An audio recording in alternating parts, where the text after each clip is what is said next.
Olá pessoal, tudo bem?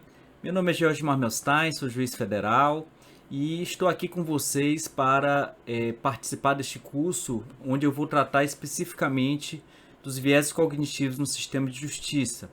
O objetivo desse primeiro vídeo é fazer uma apresentação geral, né, deste módulo. Eu vou falar um pouco sobre a importância desse tema, porque que é tão importante para nós juízes conhecer e estudar os viéses cognitivos. Vou mostrar um pouco como está estruturado o nosso módulo, né, quais foram os critérios de seleção que eu fiz, né, para organizar o conteúdo. E depois eu vou apresentar para vocês algumas orientações sobre como proceder ao longo do módulo, ok? Então, começando com a importância do tema. Esse tema ele já faz parte dos meus interesses intelectuais já há muito tempo, desde 2001, 2002, 2003.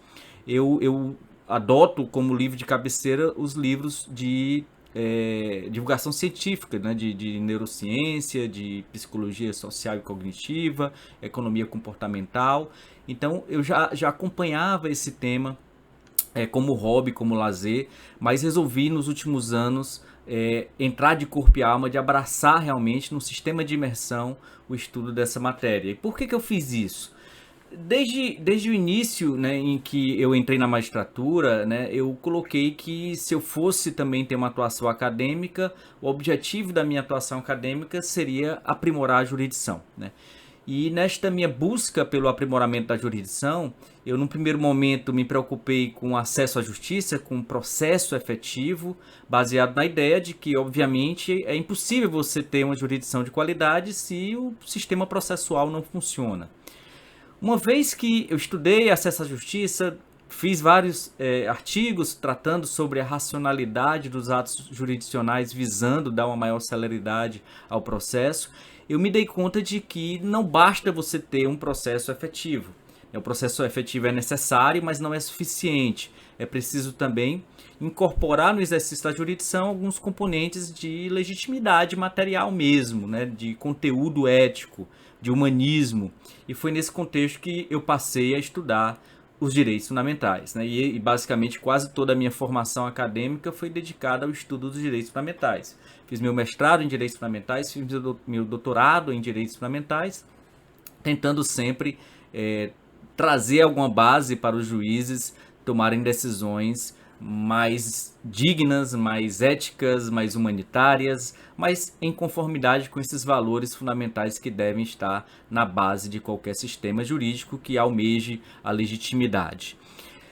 Com o passar do tempo e depois que você começa a conhecer o sistema de justiça, depois que você começa a conhecer os juízes, os atores processuais, os advogados, os procuradores, delegados, você se dá conta de que o sistema de justiça ele funciona bem em muitas situações, mas ele também produz muitos erros, produz muita injustiça. E se você se perguntar por que essas injustiças são praticadas, dificilmente você terá uma resposta no sentido de que os juízes são intencionalmente maus, né? Eles desejam a injustiça. Você não vai ver, né, por exemplo, um juiz acordando de manhã, na sexta-feira, dizendo hoje é dia de maldade, né, hoje eu vou praticar o mal, né, hoje eu vou condenar inocentes, hoje eu vou soltar os presos condenados, os culpados. Não é isso que a gente visualiza, né? Óbvio que você pode ter alguma situação de patologia, de juízes doentes, de juízes corruptos, inclusive, que produzem intencionalmente a maldade, né, por razões espúrias, mas em regra os juízes estão intencionalmente agindo para fazer justiça, intencionalmente agindo para decidir de modo correto. Mas ainda assim, mesmo esses juízes cometem erros que levam inocentes à prisão, né, que geram, por exemplo, distorções na dosimetria da pena, ou, por exemplo, levam a arbitramentos não razoáveis de dano moral ou algo do tipo, né? Ou levam a soluções não coerentes, não consistentes e assim por diante. E foi nesse contexto que eu retomei aquele meu interesse intelectual que vinha desde há muito tempo sobre ciências cognitivas para tentar entender uma outra faceta da jurisdição, que são os erros jurisdicionais não intencionais, os erros jurisdicionais não voluntários, os erros jurisdicionais que decorrem de uma falha inconsciente do nosso sistema de processamento de informações, ou seja, um erro cognitivo, um viés cognitivo.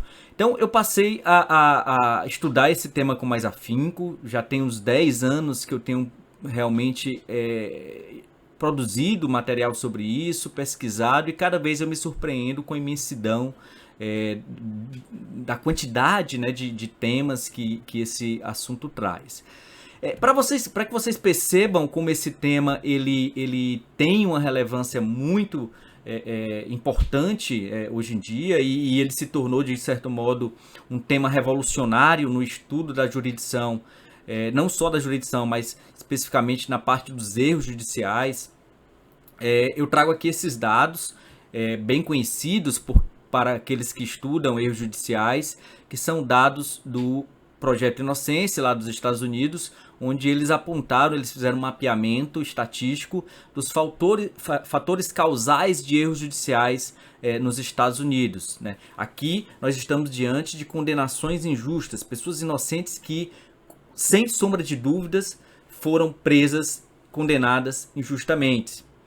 Por que a gente sabe que não tem dúvida? Porque teve a prova científica do DNA que provou que ele não poderia ter cometido aquele crime, que foi outra pessoa que cometeu o crime. Então, nessas situações, quando o DNA começou a ser utilizado para revisar determinadas condenações criminais, foram mapeadas as principais causas de erro, e o que se percebeu? Em vários processos, os principais erros que ocorrem são erros de identificação de testemunha ocular. Mais de 70% dos erros são motivados por essa causa. Se você analisar as testemunhas, né, que cometeram esses erros de identificação, e às vezes vítimas também que cometeram erros de identificação, vocês vão ver que elas não estão mal intencionadas, elas não estão deliberadamente desejando o mal. Eu vou colocar aqui o gráfico de modo maior para aqueles que têm dificuldade de leitura. Mas nesse caso aqui vocês veem que esses erros de identificação são muitas vezes erros honestos, erros não intencionais, erros sinceros. A pessoa acredita que realmente aquela pessoa cometeu o crime, mas por determinadas falhas cognitivas ela está equivocada.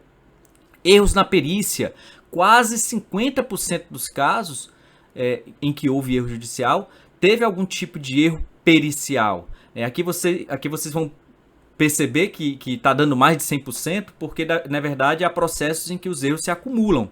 Então, há casos em que há erros de testemunha, erros de perícia, falsa confissão, erros dos informantes ou delatores e assim por diante. Nesse caso, focando especificamente na perícia, nós temos quase 50% dos casos, 47% dos casos, em que houve erro pericial.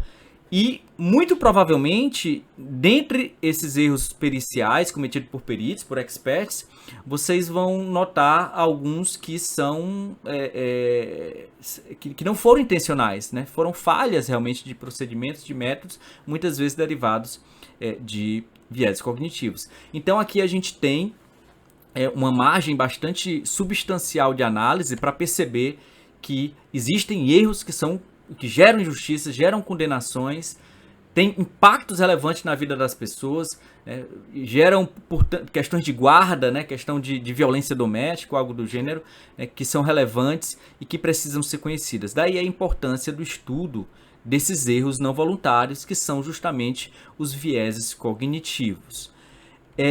O nosso curso ele está estruturado em 3 partes, basicamente, né? Eu vou falar um pouco sobre a base teórica, a gente vai conhecer um pouco a base teórica por trás dos viés cognitivos, focando especificamente no sistema de Kahneman, embora sabendo que existem outros modelos também explicativos desse fenômeno, tratando das heurísticas e vieses. Vamos depois falar de alguns vieses aplicáveis ao sistema de justiça. Aqui eu tive que fazer realmente uma seleção, uma filtragem, porque a gente vai ver que existem centenas ou até milhares de vieses já catalogados. Então eu selecionei alguns que eu reputo mais importantes e alguns em que já existem estudos substanciais analisando justamente a sua incidência no sistema de justiça. E, finalmente, na parte final, eu vou falar um pouco sobre as estratégias de desenviesamento, né, tratando de alguns modelos, algumas estratégias mitigadoras dos vieses cognitivos e também apresentando algumas soluções baseadas no conceito de nudges, né, que são não propriamente técnicas de desenviesamento, mas técnicas que aproveitam o enviesamento para enviesar ou dar um empurrãozinho na direção correta.